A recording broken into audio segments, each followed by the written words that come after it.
sitting here in a Tiffin motorhome. Probably not the thing for an entry-level camper, and probably not what a lot of people would consider camping, but let's go check it out.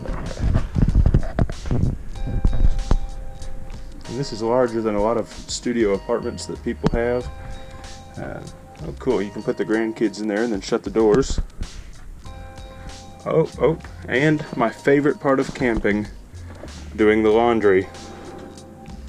I go camping to escape the, normal chores of life, so I can do my laundry in the wilderness.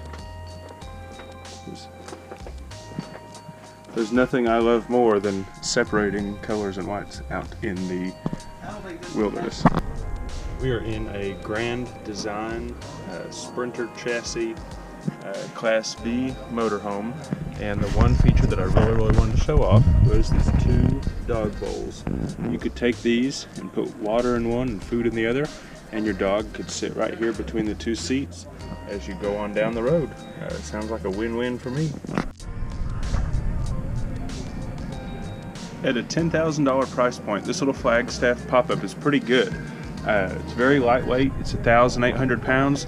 Right now, I would say that the worst part of this Flagstaff pop-up is that it's playing Florida Georgia Line on the radio. That's a deal breaker. We're in one of the new 2018 A-Liner models. It's a little echoey in here, but one of the things that I really like is this high ceiling.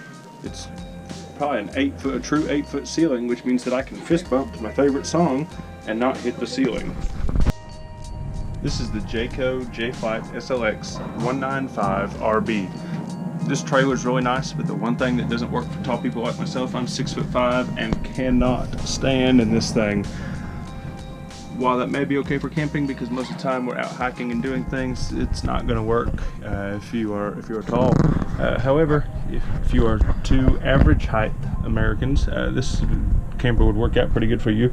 Today the show price is $13,988, and it's a pretty good little trailer for that. Dang, hit my head on the AC. And I have a pretty hard head, so that would actually probably break that plastic if I was actually walking full speed.